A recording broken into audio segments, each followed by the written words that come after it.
네, 3차 남북 정상회담 평양에서 이제 이틀째를 맞이하고 있는데요. 네, 연합뉴스 문관현 기자와 함께 어제 회담 그리고 둘째 날인 오늘 일정까지 자세하게 짚어보도록 하겠습니다. 어서 오십시오. 네, 안녕하십니까? 안녕하십니까? 네, 자 먼저 어제 있었던 일들 좀 이야기 나누고 오늘 일정까지 좀 자세하게 짚어보겠습니다. 어제 공항에 김정은 위원장뿐 아니라 이설주 여사까지 모습을 드러냈고요. 또 공항에서 들어오는 길에도 카퍼레이드, 또 많은 평양 시민들의 환대까지 이어졌습니다.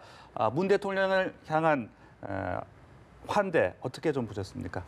네, 이번 그 문재인 대통령이 이제 평양을 방문한 건 우리나라 정상으로 이제 세 번째가 되는데요. 네. 과거에 이제 김대중 대통령이 이제 서해 직항로를 통해서 순환공항을 통해서 이제 평양에 입성을 했었고요.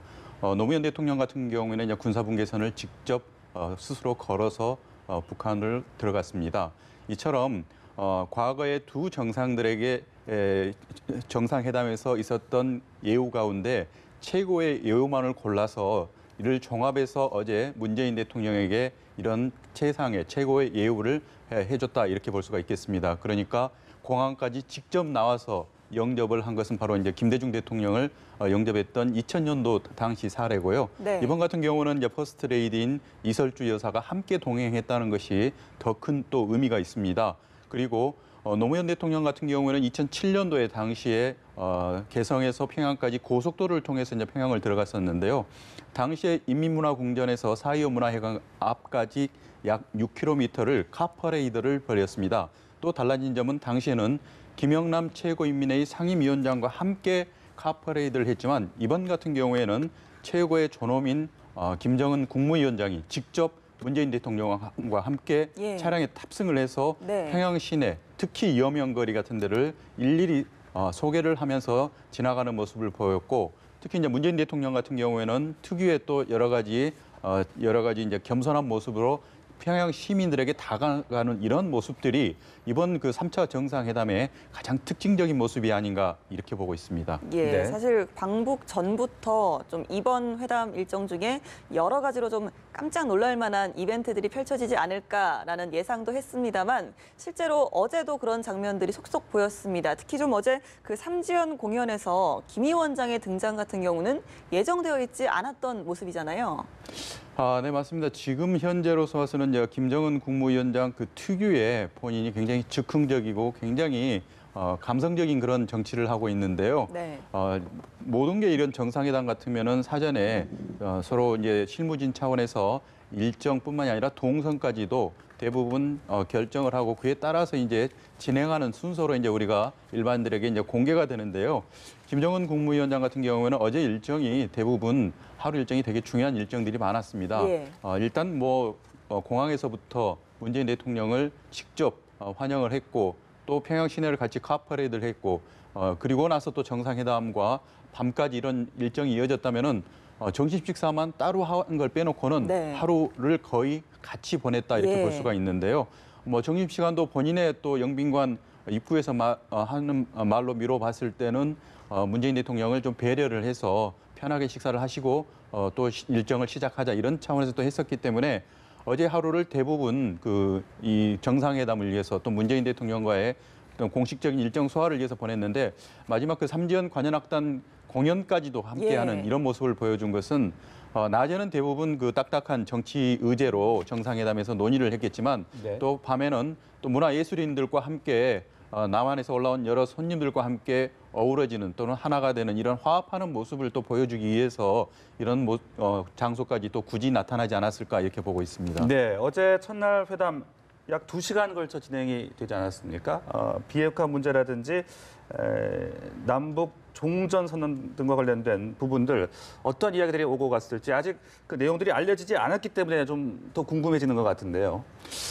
지금으로서는 그 임종석 그 비서실장이 평양으로 출발하기에 앞서서 이번 회담의 의제에 대해서는 이제 공식적으로 이제 설명을 했습니다. 그렇기 때문에 남북관계 개선이나 북미 대화 촉진 그리고 또 군사적 긴장 완화 또는 전쟁 예방을 위한 이런 조치 세 가지를 가지고 논의를 하겠다고 이미 공개를 했기 때문에 어제 이제 첫날 3차 정상회담의 의제도 역시 이 범위를 벗어나지는 않았을 걸로 예상이 됩니다.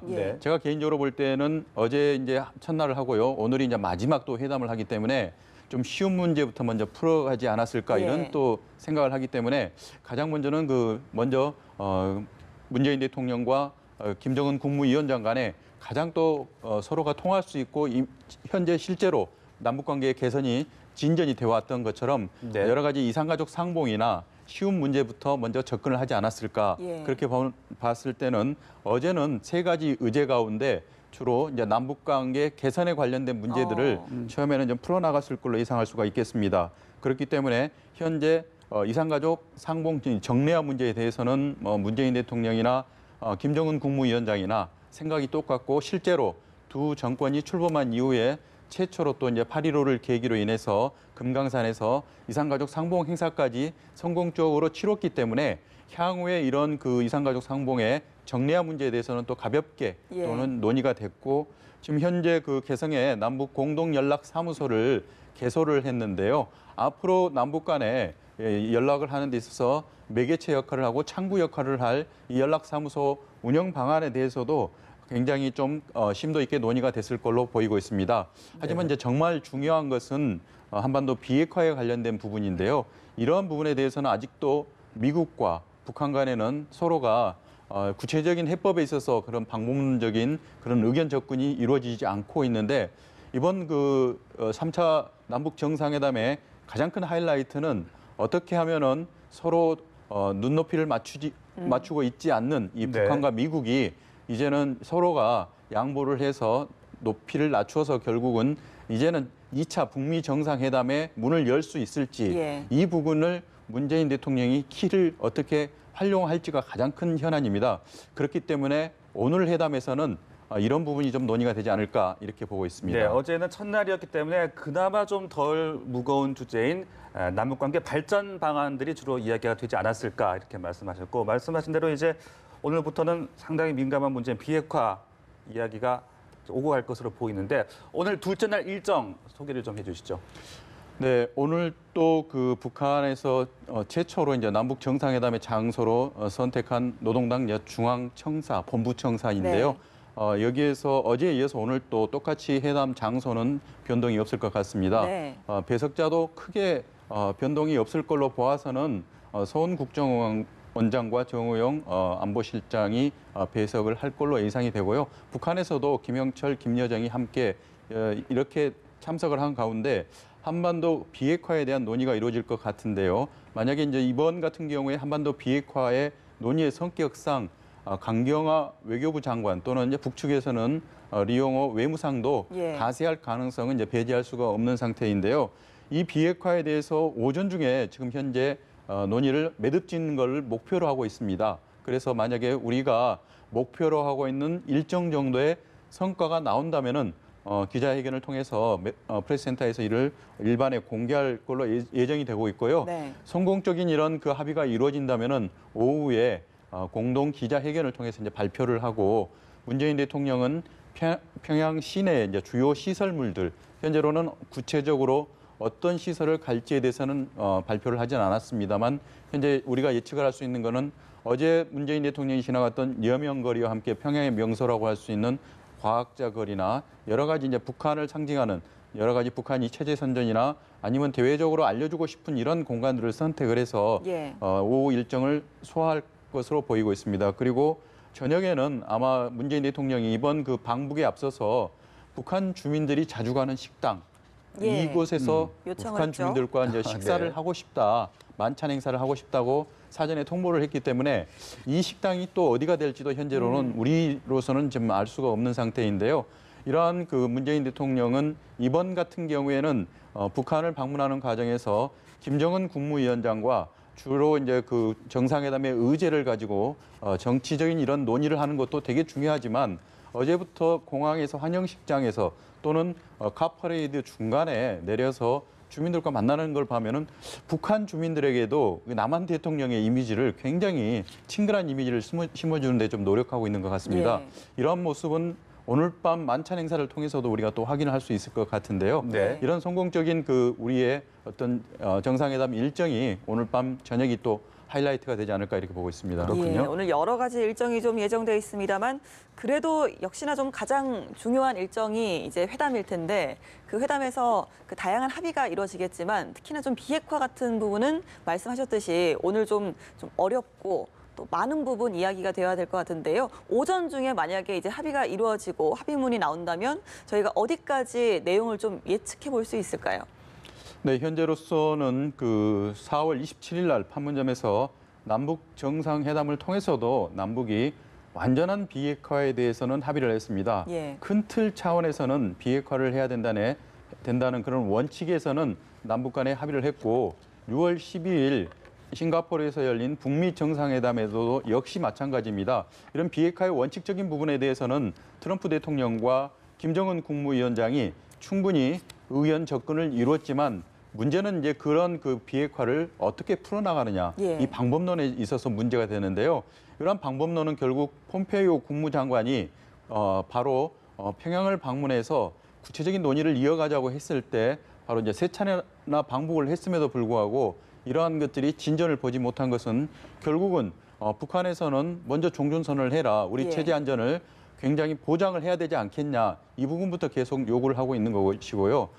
트럼프 대통령 같은 경우에는 먼저 비핵화 조치를 내놓아라. 구체적으로 이제 말씀드리면은 북한이 가지고 있는 핵무기나 핵시설이나 핵 프로그램 이런 것들에 대해서는 모두 다 내놓고 미래 핵에 대해서는 어떤 식으로든지 조치를 취해야 되는 것이 아니냐. 이렇게 계속 압박을 하고 있는데요. 네. 이런 부분에 대해서 이런 의견차가 계속 반복이 되고 있습니다. 그렇기 때문에 이런 교착 상태에 빠진 이런 북미 간의 진전을 협상의 틀을 문재인 대통령이 이번에 어느 정도 한 발짝이라도 더 진전을 시키기 위해서는 이런 눈높이를 서로 맞춰주는 작업이 굉장히 중요할 걸로 보이고요.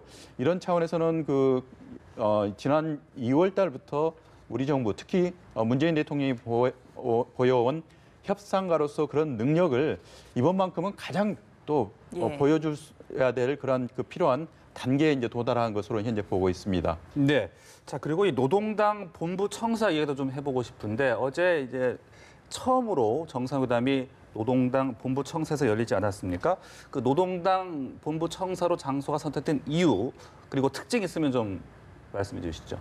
네, 과거 같은 경우는 이제 김대중 대통령과 노무현 대통령은 이제 백화원 영빈관에서 김정일 국방위원장과 정상회담을 이제 두 차례 이제 개최를 했었는데요. 네. 김정은 국무위원장과의 이번 3차 정상회담도 많은 사람들이 사전에 예측을 하기로는 백화원 영빈관에서 개최될 가능성이 높다 그랬는데 의외로 어제 개최 장소를 화면을 통해서 보니까 지금 화면에서 보시는 노동당 본부청사에서 이번에 3차 정상회담 첫날 회의를 했습니다. 네. 화면에 보시는 것처럼 이 노동당 본부청사는 평양시 이제 중구역, 우리로 말하면 서울의 이제 종로에 해당이 되는데요. 가장 평양의 중심지, 그러니까 그 중에서 본평양이라고 하는 중구역의 한 가운데 심장부에 위치해 있습니다. 네. 이런 지리적인 위치뿐만이 아니라 역할도 국가에 앞서서 당이 있다는 당 우위의 원칙에 따라서 노동당이 먼저 창당이 됐고 70년 동안 현재 저 자리를 지키고 있는데요. 화면에 보시는 것처럼 이제 노동당 깃발이 있고요. 건물은 이제 3층 건물로 되어 있습니다. 1층 같은 경우는 대부분 이제 행정기관, 행정 업무를 보는 사람들이 근무를 하고 있는 곳이고 2층에서는 그 비서라고 옛날에 했고 지금은 당 중앙위원회 부위원장들 이러한 그 각 분야별로 국제 분야, 대남 분야 또는 뭐 노동 분야 이렇게 나뉘어 있는 그 비서동이라고 하는 2층이 중앙위원회 부위원장들이 근무하는 곳이고 예. 마지막 이제 3층이 김정은 국무위원장의 집무실로 현재 알려져 있는데요. 그렇군요. 지금 그 화면에는 나오지는 않지만 여러분들께서도 시청자 여러분께서도 관심 있게 노동당 그 본부 청사 건물을 보시면은 당 중앙위원회 건물이 한가운데 지금 이렇게 깃발이 있지 않습니까? 네, 지금 화면 보이고 있죠. 네, 이 깃발 아래 바로 3층의 저 중앙 창문에 있는 곳이 바로 김정은 국무위원장의 집무실로 우리가 예. 추정을 할 수 있고요. 재밌는 것은 저 집무실로 양쪽으로 이제 창문들이 저렇게 여러 개 보이는데요. 네네. 자세히 세어 보시면은 양쪽으로 9개씩이 있습니다. 그러니까 네. 이제 9월 9일 날 노동당이 창당이 됐고요. 예. 이 창당을 기념하는 구구절을 북한에서는 최대 명절로 지금 경축을 하고 있는데요. 이런 그 건축에도 여러 가지 정치적인 의미를 담아서 이 노동당 이 본부청사도 이제 만들어졌기 때문에 관심 있는 것은 이 노동당의 본부청사를 특히 남한의 지도자 그리고 세계에 공개를 한다는 것은 김정은 국무위원장이 과거에 숙소로 이제 알려진 백화원 영빈관에서 정상회담을 하는 것보다는 자신의 모든 그 북한의 국가 정책을 결정하고 또는 대외 정책을 집행하도록 지시하는 이러한 곳에서 남한의 지도자를 불러서 합의를 한다면은 결국은 앞으로 그런 업무의 연속성 예. 그리고 또 본인이 공식적으로 이런 부분에 대해서는 인정을 하고 앞으로도 그 부분에 진지하게 받아들이겠다는 예. 이러한 그 태도까지도 모두 다 담고 있기 때문에 김정은 국무위원장이 여러 의견이 들어왔겠지만 결국은 노동당 본부청사로 이번 그 3차 정상회담의 장소를 결정한 것은 그만큼 이번 회담에 부여하는 의미가 예. 크다 이렇게 또 볼 수가 있겠습니다. 네. 예, 그리고 어느 정도 좀 큰 의미가 있는 장소인 만큼 이제 회담이 끝나고 합의문 발표 같은 것도 같은 장소에서 이루어질 가능성도 있겠네요. 네, 맞습니다. 그 노동당 본부청사 같으면은 북한에서 가장 중요한 게 매년 1월 1일 날 발표하는 이제 신년사인데요. 예. 김정은 국무위원장이 바로 저곳에서 발표를 하고 화면으로 지금 보아왔던 그 청사 건물들이 계속 화면으로 나오는 점으로 봐서는 이 노동당 청사를 배경으로 발표를 한다는 것은 김정은 국무위원장이 자신의 이름을 걸고 예. 또는 하나의 어떤 노동당의 명예를 걸고 예. 약속을 하는 것처럼 우리가 해석을 할 수가 있기 때문에 만약에 오늘 그 문재인 대통령과 함께 비핵화에 대해서 또는 이제 다른 두 가지 의제를 포함해서 이번 정상회담에 논의됐던 사안들에 대해서 공식적으로 발표를 한다면은 개인과 당의 이름을 또는 명예를 걸고 하는 것인 만큼 충분히 실행하는 의지는 강하다 이렇게 또 볼 수가 있겠습니다. 네, 지금까지 남북 정상회담 어제 있었던 일들과 오늘의 일정까지 자세하게 짚어봤습니다. 문관영 기자와 함께했습니다. 고맙습니다.